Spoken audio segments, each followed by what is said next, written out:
thank you so much, Frankie, for sitting down with us. Bob had a great time. I had a great time behind the camera. Yeah. And thank you, Victor, for sponsoring that. We are here now with Marco Calvani, filmmaker and playwright. Yeah. Awesome. Thank you for joining us today. Good morning. Thank you. Thanks for having me. Of Great. course. Well, this interview with Marco is sponsored by Be Well Cannabis Dispensary. Oh, really? The P-Town's first locally owned and operated. I mean, I hope you're a fan. Yeah. Yeah. You've tried some of their products, right? Yes, of course. I've been here for a while. First things first, we want to take a look at a little clip from your short film, The View from Up Here. Let's take it away.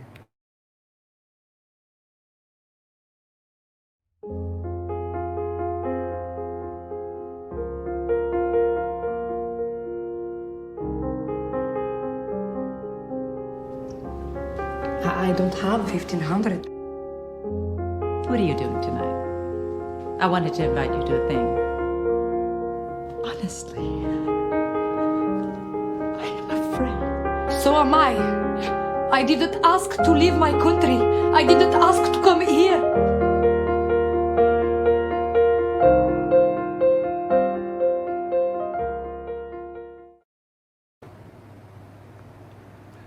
Not a comedy. Not a comedy. No.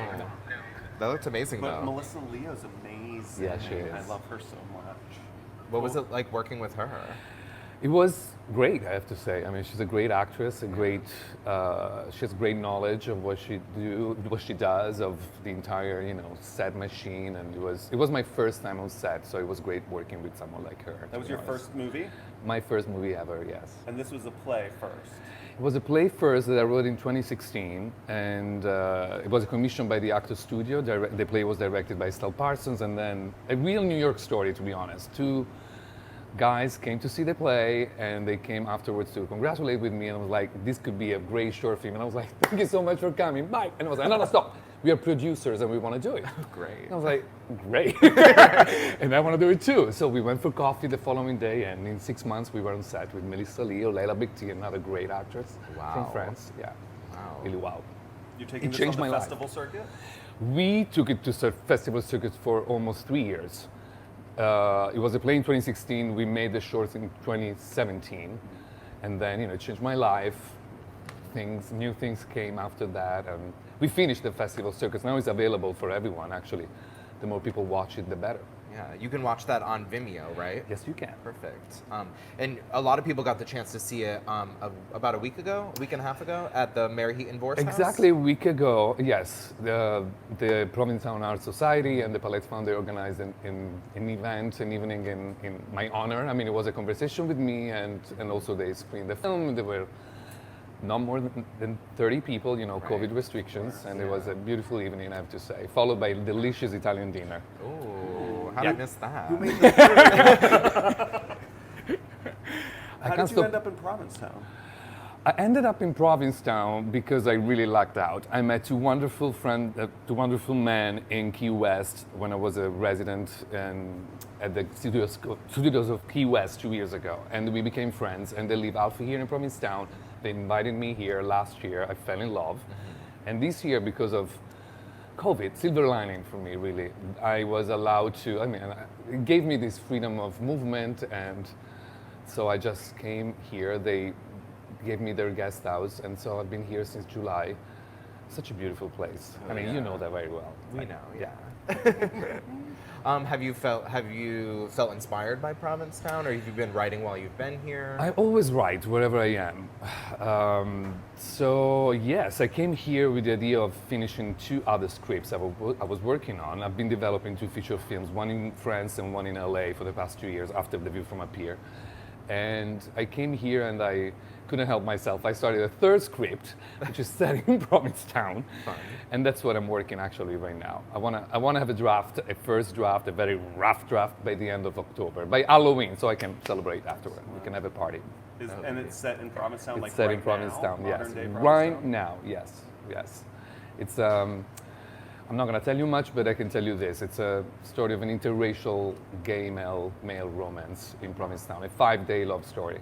Oh, I love very typical of Provincetown. You've No. had a few of those, right? One or two. Yeah, come on. Do you typically write about themes like about queer people? You don't, right? I usually don't. I mean, I've been writing for the past 20 years. This is probably the first real story that's officially and straightforwardly gay. Interesting. Queer, let's get queer. I mean, I've been writing plays and most recently films where there are queer characters, but not like that, I have to say. And it doesn't surprise me that actually it's coming, this necessity is coming now, and that I'm in Provincetown, that I'm almost 40 years old. I mean, there's something that suddenly shifted for good in terms of like the acceptance of my homosexuality. Of course, I've been openly gay all my life, but suddenly something dropped in, and You feel like that happened while you were here in Provincetown? Or? I think that helped. Yeah. It was a combination of things, and being in Provincetown and it really helped. There's there's a history of the queer community. I met wonderful people, and I never felt so much joy actually in being gay and queer. great. Yeah, and never felt so, I don't know, like part of something bigger than me in terms of a queer community I'm talking about. So that was very special. It still is. Well, how much longer are you going to stay? Well, I'm planning on staying until the elections. I want to be here for the election because of that community I just talked about. Right. And then I'll see what I do. Either I jump in the water and swim away for good, or I don't know, I extend my American experience with great pleasure. Right. Well, a lot of people say they're leaving Provincetown, but they always end up back. Bob's done it. Everyone comes back. Right. Oh, I'd probably leave for the winter maybe, but I'll definitely be back. Great. I mean, the movie I'm writing, I really want to do it. You know, Yeah, I don't right. really write to put things in the drawer. So Right. Would you want to film it here in Provincetown? yes, absolutely. to. Yeah. You have to. It says here. You have to shoot it here. Tell that to Hightown. Oh, okay. Just kidding. They shot a few minutes here. It's I'm true. just kidding. I'm just kidding.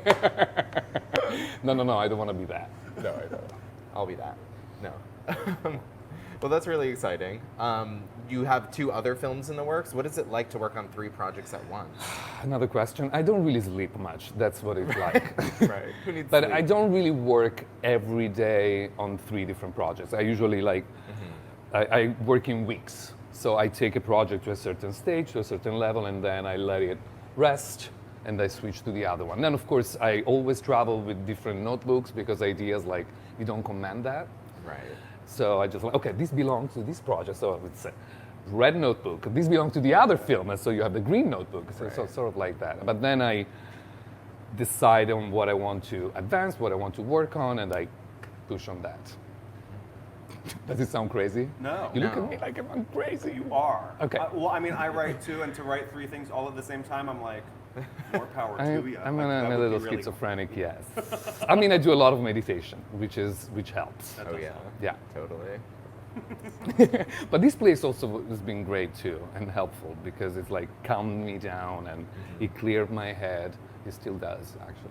Yeah, I feel like Provincetown like settles you down, clears your head, but also you're surrounded by so many people that are so creative, and it inspires you to constantly keep going. Which it sounds like you already had the vibe of keep going, and it might have tripled while you were here. Exactly. Yes. Literally tripled. It literally tripled, exactly, yeah. Well, I'm so glad that you're enjoying Provincetown. Me too, me and We're too. happy to have you here. The more people creating, being amazing, being openly queer here in Provincetown, the better, in my opinion. Thank you for welcoming me so warmly. I mean, talking about you and Provincetown and all my friends, my new friends, it's been lovely and special. Well, we look forward to seeing everything you do in the future. Thank you so much for stopping by our show this morning. Thanks for having me, really. Ciao. Ciao, boys. Thank you all for watching this morning. Thank you for waking up in Provincetown wherever you are. Thank you to our sponsors. Thank you, Mark, behind the camera. Trevor for helping us out. Jonathan. Miss Molly. Yeah. Everybody. Cast, crew, fans, friends, family. We love you guys. We'll see you all next week. Thanks so much.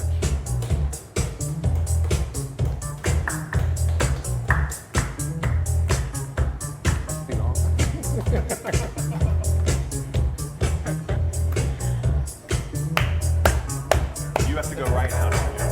I have to go? Oh, yes, I have to go work.